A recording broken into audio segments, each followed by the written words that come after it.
Okay, so I start the timer now. Okay, so I'm gonna just improvise usage of my tool. So basically, like, yeah, like it starts with exactly the bash command that Julian is not recommending.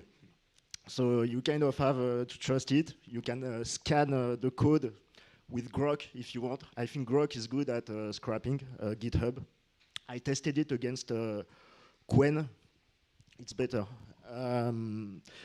All right, so we are going to make a small change on my code itself.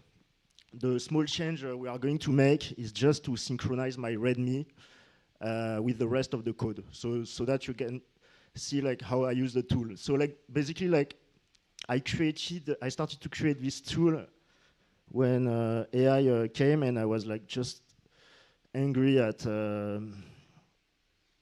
what? At VS Code and Cursor because they couldn't allow me like to connect to DeepSeek easily. So yeah, like since then I was moving slowly on this tool, so it's like basically like agentic, but there is only one agent. So okay, I'm just gonna stop talking and just do some work.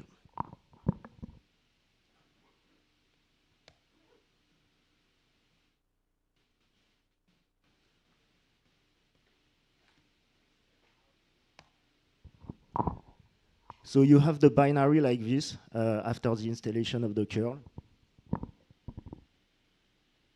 I just press Control C because I want to show something.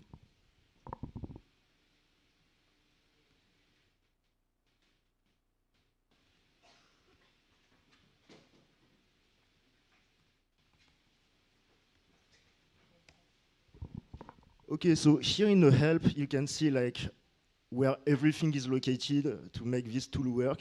So the binary, the config, and like some histories of past conversations and things like that. So basically, you can control everything manually if you want.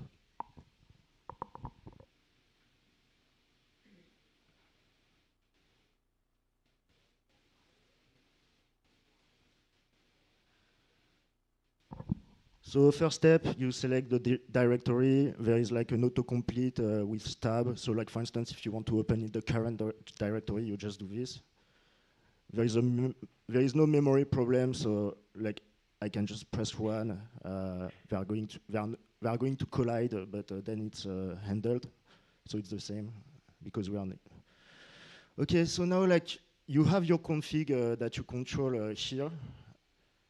And basically, like you just need like to have your API key and the correct endpoint.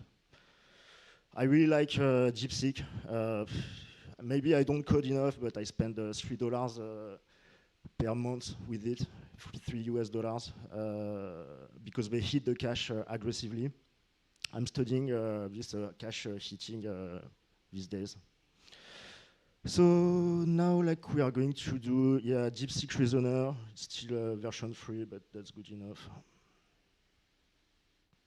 I don't need to move that fast with the version 4. Okay, so now we start speaking with the tool finally.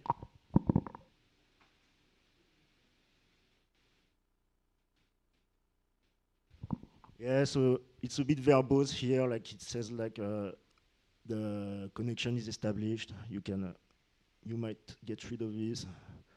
So yeah, here like you just type your message. I chose to do the contrary of what you have on the internet, like to put a new line. You don't press Alt plus Enter, you just press Enter, and to send you press Alt plus Enter. But if it's an issue, you can raise it.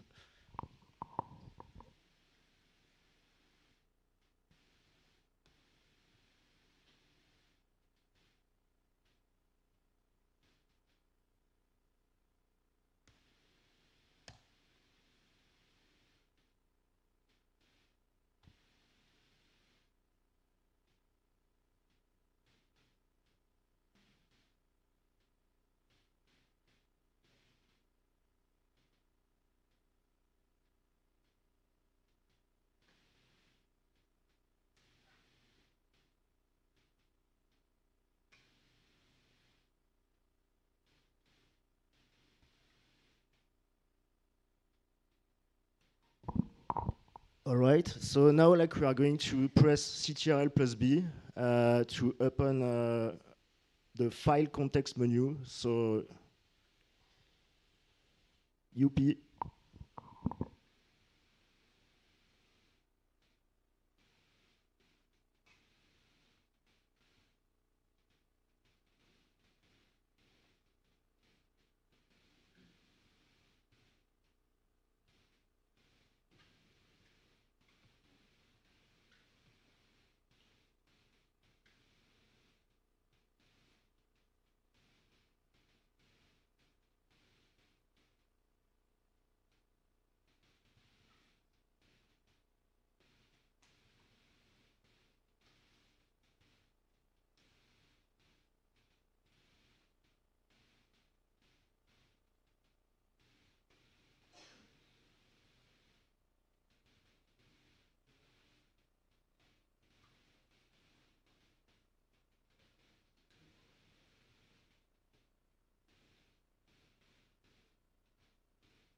Okay, so yeah, the next issue will be like auto inclusions of file, given like a limited amount of requests or token, or maybe money, if you need total control.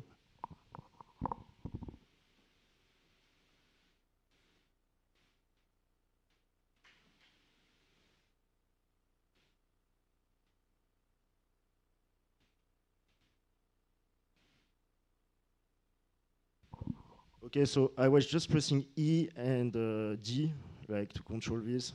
There is no drag and drop at the moment. Now I press Control B again.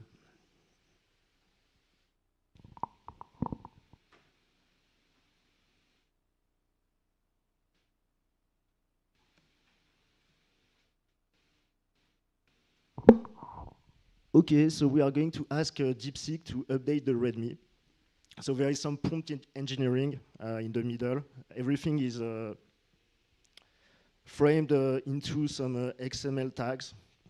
And then the conversation is saved in a TOML format just to avoid a conflict of tags.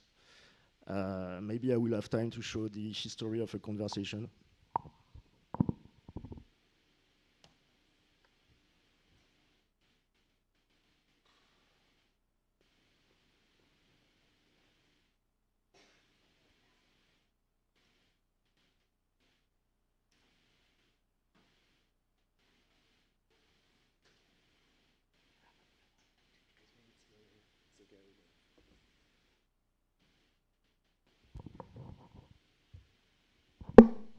Okay, so the request is a little bit big.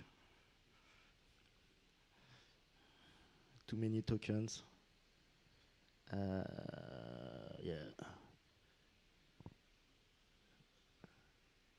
Okay, so yeah, let's see the answer.